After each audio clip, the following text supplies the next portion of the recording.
Hello guys, আমি মেহেদি হাসান এমএচএ টেকনোলজির পক্ষ থেকে আছি আপনাদের কাছে। আজকে আমরা নতুন একটি ভিডিও নিয়ে এসেছি। আজকের ভিডিওটি টপিকস হলো মাইক্রোসফট ওয়ার্ডের ইনসার্ট পেজ। আপনারা যারা আমাদের মাইক্রোসফট ওয়ার্ডের হোম পেজের ভিডিওটা এখনো দেখেননি তারা অবশ্যই ডেসক্রিপশন বক্সের লিঙ্কটি তার দেওয়া আছে, তা আপনারা দেখে নেবেন। তো আমরা প্রথমে শুরু করব মাইক্রোসফট ওয়ার্ডের ইনসার্টের প্রথম যে পার্টটা আছে সেটা হলো কভার পেজ। আমরা বিভিন্ন ডকুমেন্টস বা আদার্স যে বিভিন্ন শিট আমরা তৈরি করি, ওই ক্ষেত্রে প্রথমে যে পেজটা আমাদের দেওয়া থাকে ওইখানে আমাদের নাম পরিচয় বা আমাদের অ্যাড্রেসগুলো দেওয়া থাকে। তো সেই জন্য অবশ্যই আমাদের প্রথম পেজটাকে কভার পেজ হিসেবে তৈরি করতে হবে। তো আমরা প্রথমেই কভার পেজ হিসেবে তৈরি করলাম। কভার পেজের এখানে আমরা আমাদের টাইটেল দিব। আমাদের সাপোজ আমরা কোনো শিট তৈরি করেছি বা কোনো অ্যাসাইনমেন্ট করেছি, তো সেই ক্ষেত্রে আমরা অ্যাসাইনমেন্টে আমাদের নামটা দিয়ে দিব।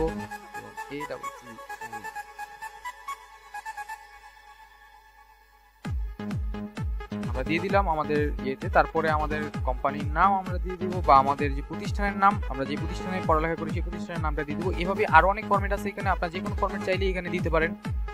তো তারপরে আমরা নেক্সট পেজে চলে আসি। আমরা সেটা হলো ব্ল্যাঙ্ক পেজ। আমাদের এই পেজটার পরে আর কোনো পেজ নেই আপাতত, আমাদের আরেকটি নতুন পেজ দরকার।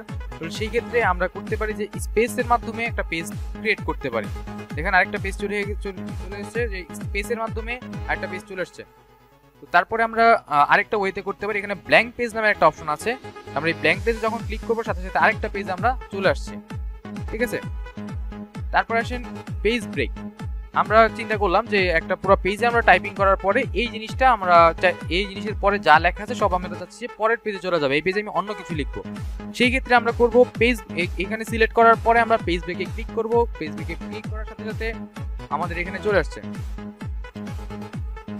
তারপর এটাতে আমরা আসি টেবিল। আমাদের প্রতিনিয়তই টেবিলের অনেক কাজ আমাদের প্রয়োজন হয়। সেই ক্ষেত্রে আমরা প্রথমে টেবিলটাকে করব। টেবিলটা এখানে রেখে টেবিল ক্রিয়েট করব। প্রথমে এখান থেকে টেবিলটা ক্রিয়েট করা যায়, যেমন আমরা এখান থেকে আমাদের যেই কয়টা প্রয়োজন এখান থেকে আমরা নিয়ে নিলাম। বাট এতটুকু আমাদের হবে না, ঠিক আছে, আমাদের এতটুকু হবে না। তো আমরা চাচ্ছি আরো অনেক টেবিল আমাদের প্রয়োজন। তো সেই ক্ষেত্রে আমরা প্রথমে এখানে সিলেক্ট করলাম। সিলেক্ট করার পরে এখানে ইনসার্ট টেবিলে যে আমরা আমাদের পছন্দ অনুযায়ী কলাম এবং পছন্দ অনুযায়ী রো আমরা সিলেক্ট করে দিব। এছাড়াও আমাদের এখানে আরো অপশন আছে, যেমন টেবিল ড্র টেবিল আছে, তারপরে আছে আরো এক্সেল শিটে আরো ইত্যাদি অনেক টেবিলই আছে আমাদের এখানে। তারপরে আমরা এখান থেকে আমাদের পছন্দ অনুযায়ী টেবিল ক্রিয়েট করবো এবং টেবিলের মধ্যে লিখবো। আর টেবিলের যদি কোনো কিছু আমাদের এডিট করতে হয় তাহলে অবশ্যই আমরা টেবিলটাকে আগে সিলেক্ট করবো। টেবিলটাকে সিলেক্ট করার পরে আমরা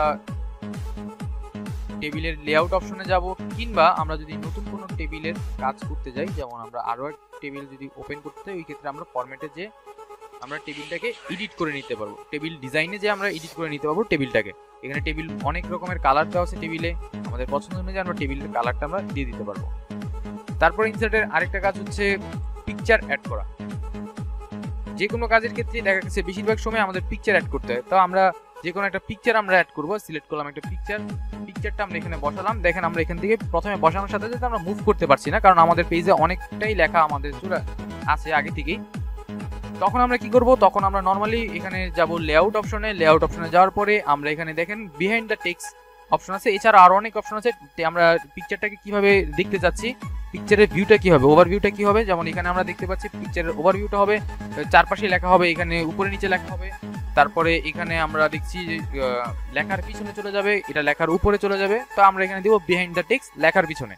তো এখন আমরা এটাকে ইচ্ছা মতো যেখানে ইচ্ছা আমরা সেখানেই মুভ করতে পারছি। এমনকি আমরা যদি এটা চাই তাহলে যে কোনো লেখার পিছনে আমরা এটাকে মুভ করে নিতে পারবো।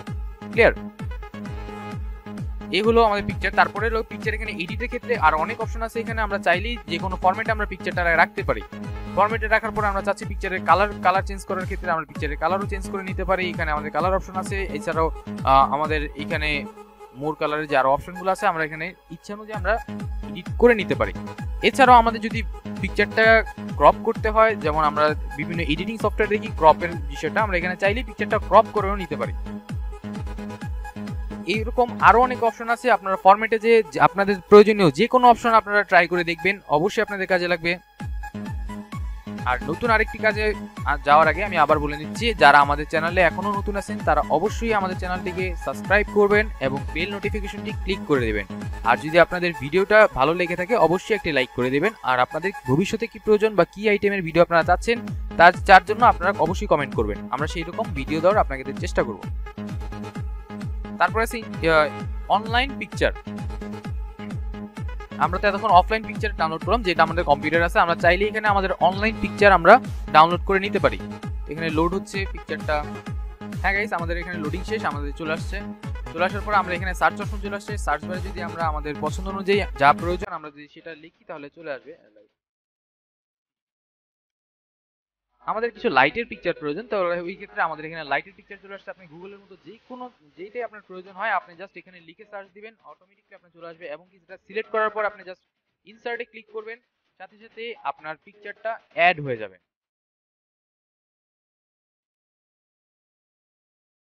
গাইস দেখতে পাচ্ছেন আমাদের পিকচারটা অলরেডি অ্যাড হয়ে গেছে।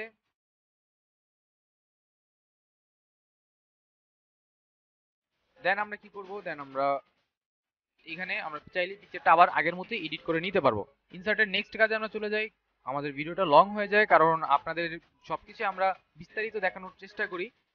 সো যদি ভিডিওটা লং হয়ে যায় পুরোটা টেনে টেনে না দেখে আপনারা পুরো ভিডিওটা স্কিপ না করে দেখবেন। তারপর সে শেপ, আমরা এখানে শেপের মাধ্যমে বিভিন্ন রকমের কাজ করতে পারি, যেমন আমাদের প্রয়োজন অনুযায়ী। আমাদের এখানে কোনো কিছু প্রয়োজন হলে যেমন আমরা এখানে একটি ফ্ল্যাগ তৈরি করতে পারি শেপের মাধ্যমে। ফার্স্ট অফ অল আমরা ফ্ল্যাগের একটি আইকন নিয়ে নিব। আইকন নিয়ে আমরা এখানে সরি ফ্ল্যাগের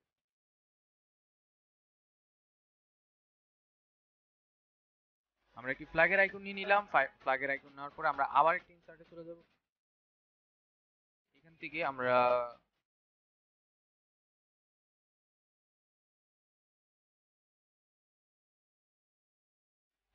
এটা নিয়ে নিলাম।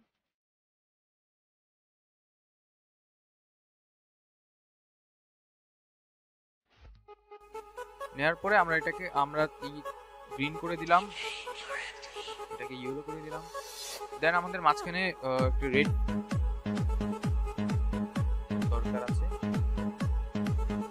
আমাদের রেডটা আমরা সিলেক্ট করে দিলাম। এখন আমরা এখানে এটাকে কালারটা আমরা দিয়ে দিব রেড কালার। আমাদের এখানে মোর কালার অপশন আছে, এখানে চাইলে আমরা শেপ কালারটা আমরা দিয়ে দিব এবং আউটলাইন নো কালার আমরা দিয়ে দিব, আউটলাইনে কোনো কালার হবে না। তো দেখেন গাইস এখন কিন্তু সবগুলো পিকচার আলাদা আলাদা হয়ে গেছে। আমরা যদি টান দিই তাহলে পার্ট বাই পার্ট চলে আসবে, যাতে আমাদের ছবিটা নষ্ট হয়ে যাবে।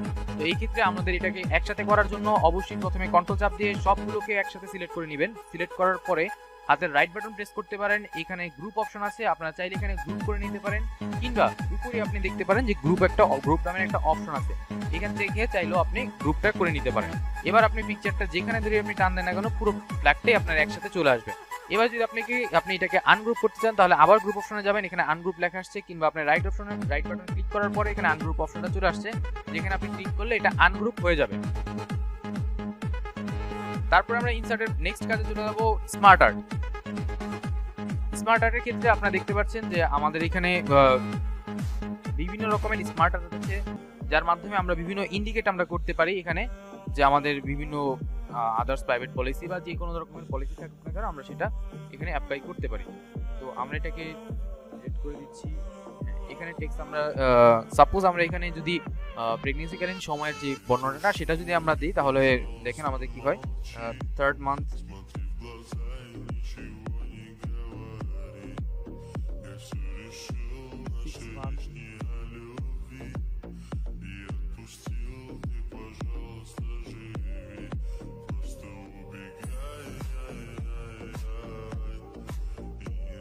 আমরা এখানে আমাদের প্রয়োজন অনুযায়ী বিভিন্ন রকমের লেখা আমরা এখানে লিখতে পারি, আমাদের যেরকম প্রয়োজন আমরা সেই রকম ভাবে আমরা লিখতে পারি। দেন আমরা এটার কালারও চেঞ্জ করে দিতে পারি। আপনার ফরম্যাটে চলে যাবেন, ফরম্যাটে যাওয়ার পরে এখানে যে আপনারা লেখার কালারটা চেঞ্জ করতে পারেন বা আদার যে কালারটা আমরা সেটাও কিন্তু চেঞ্জ করে এখান থেকে নিতে পারি।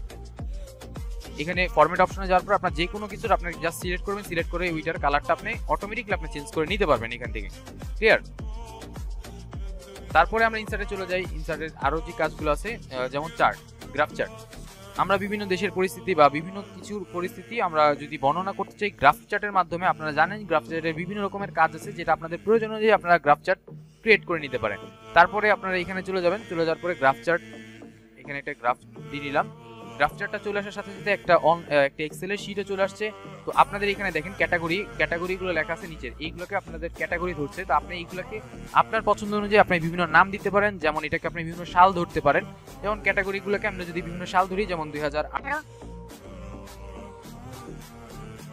2019, 2020 2021, ঠিক আছে। তারপরে আমরা চলে আসি এই যে এখানে যে সিরিয়াল নাম্বারগুলো আছে, তো এখানে যে এই যে এগুলো নীলটাকে এখানে ধরছি সিরিয়াল 1, তারপর এটাকে সিরিয়াল 2, তারপর এটাকে সিরিয়াল 3। তো এগুলো যদি আমরা কোনো দেশের বর্ণনা দিতে চাই তাহলে ওই ক্ষেত্রে আমরা বিভিন্ন দেশের, যেমন একটাকে যদি আমরা ধরি বিডি, একটাকে যদি আমরা ধরি ইন্ডিয়া, আরেকটাকে যদি আমরা ধরি পাকিস্তান। তো এইটা আমরা বিভিন্ন রকম ভাবে এটা দিতে পারি, যে আমরা তখন এখানে চিন্তা করতে পারি যে এখানে বাংলাদেশের কোনো বর্তমানে অর্থনৈতিক অবস্থার কথা চিন্তা করে যদি আমরা গ্রাফ চার্ট বানাই, তাহলে ওই ক্ষেত্রে আমরা অর্থনৈতিক অবস্থার কথা বলবো। এবং যদি মোবাইল ইউজিং বা নেটওয়ার্ক ইউজিং এর কথা বলা যায়, ওই ক্ষেত্রে আপনাদের যে কোনো প্রয়োজনে আপনারা এটাকে এভাবে ব্যবহার করতে পারেন। এবং কি আপনাদের এখানে যদি কোনো পয়েন্ট আপনাদের নির্ধারণ করতে হয়, যেমন এটার পয়েন্ট একটু বেশি, এটার পয়েন্ট কম, তাহলে এই ক্ষেত্রে অবশ্যই আপনারা এখানে এডিট করে দিবেন। এখানে যখন আপনি এডিট করবেন সাথে সাথে আপনার এটা চেঞ্জ হয়ে যাবে, ঠিক আছে। আপনার হরিজন্টাল লাইনগুলো আপনার এখানে অটোমেটিক্যালি চেঞ্জ হয়ে আপনার পছন্দ অনুযায়ী চলে আসবে, ঠিক আছে। তারপরে আপনি চাইলে যখন আপনার এটার কাজ শেষ তখন আপনি এটা কেটে দিবেন, কাটার পরে আপনি এখানে লেখাগুলো আপনার উপরে নিচে লেখাগুলো লিখতে পারবেন। কিংবা আপনি যখন এটাকে মুভ করতে যাচ্ছেন, এটা যদি ইজিলি মুভ না হয় তাহলে আবার সে আগের অপশন বিহাইন্ড দ্য টেক্সটে লেখার পরে আপনি এখানে ইয়ে করবেন, এটার পিছনেও লেখাটা আপনি লিখতে পারবেন, ঠিক আছে। আপনার পছন্দ অনুযায়ী জায়গা আপনি এটাকে লিখে দিবেন। তারপরে আপনি এখানে যে অপশনগুলো আছে সেটাতে চলে যাবেন। যেমন এখানে আপনার রাইট বাটনে প্রেস করার পরে যে এডিট ডাটা, আপনি যদি ডাটাগুলোকে আবার এডিট করতে চান তাহলে ওই ক্ষেত্রে এডিট ডাটাতে চলে যাবেন, আবার ওই এক্সেলের শীটটা আপনার সামনে চলে আসবে। তো এইভাবেই আপনি গ্রাফ চার্টে কমপ্লিটলি করতে পারেন এবং এর বর্ণনা উপরে নিচে আপনি লিখে সেটাকে ডিসক্রাইব করতে পারেন খুবই সহজভাবে। এই ক্ষেত্রে আপনার অনেক কাজই ইনশাল্লাহ ইজি হয়ে যাবে। তারপরে চলে আসি আমরা হাইপারলিংক। হাইপারলিংক আসলে জিনিসটা কি, আমরা আগেও বলেছি আমাদের যে শর্টকাট কি ভিডিওগুলোতে, সেগুলোতে যে একটি বড় জিনিসের ছোট কোনো বিশ্লেষণটাকে হাইপারলিংক বলা হয়। যেমন আমরা এখান থেকে এটাকে ক্রিয়েট করার পরে আমরা হাইপারলিংক করে দিব, একটা পিকচারের সাথে আমরা হাইপারলিংক করে দিব। এই ফটো এই লেখাতে ক্লিক করলে ওই পিকচারটাতে চলে যাবে। তো আমরা এই ফটোতে ক্লিক করলাম, লেখাটাতে আমাদের এখানে একটা পিকচারে চলে আসলো। তো এইভাবে আপনারা যে কোনো ফাইল, ডাটা বা আদার্স যে কোনো কিছু আপনি এখান থেকে হাইপারলিংক করতে পারেন। এরপরে আপনারা অনলাইনে ভিডিও অ্যাড করতে পারেন। এখানে অনলাইনে সার্চ দিয়ে অনলাইনে ভিডিও অ্যাড করতে পারেন, ইউটিউব থেকে বা ইন্টারনেটের যে মেন অপশন আছে ওইখান থেকেও ভিডিও আপনি আপলোড করতে পারেন। তারপরে আসেন হেডার ফুডার। তো উপরে আপনার লেখার যে উপরের যে সাইড বাক্সটাতে সেখানে আপনি কি হেডার দিবেন, বা একটা পেজে আপনি হেডার দিলে সেটা প্রত্যেকটা পেজে আপনার এখানে চলে যাবে। সাপোজ এখানে আমরা MHRIT অ্যাড করলাম, তো এই ক্ষেত্রে আপনি দেখতে পারবেন এখন সব জায়গাতে MHRIT মাঝখানে চলে আসছে। আপনি এখানে অন্য কিছু লিখলে অন্য কিছু এখানে চলে আসবে, ঠিক আছে। আপনি জাস্ট এক পেজে লিখবেন, এটা সব পেজের উপরে হেডারে চলে আসবে। ফুডারের জিনিসটাও ঠিক সেম ভাবে আপনি ফুডারে ক্লিক করবেন, ফুডারে ক্লিক করার পরে আপনার পছন্দ অনুযায়ী আপনি একটা ফুডার দিয়ে দিবেন।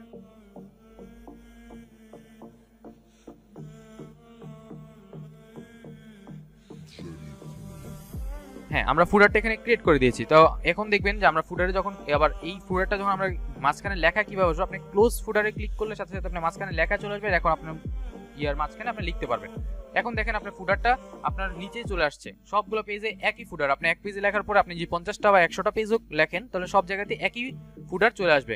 এবার আপনি চাইলে ফুডারটা কত সেন্টিমিটার উপরে নিচে হবে সেটা আপনি এখান থেকে চেঞ্জ করে দিতে পারেন, এবং কি আপনি ফুডারে চাইলে পিকচার অ্যাড করতে পারেন, আদার্স যে কোনো ডাটা আপনি অ্যাড করে দিতে পারেন ফুডারে।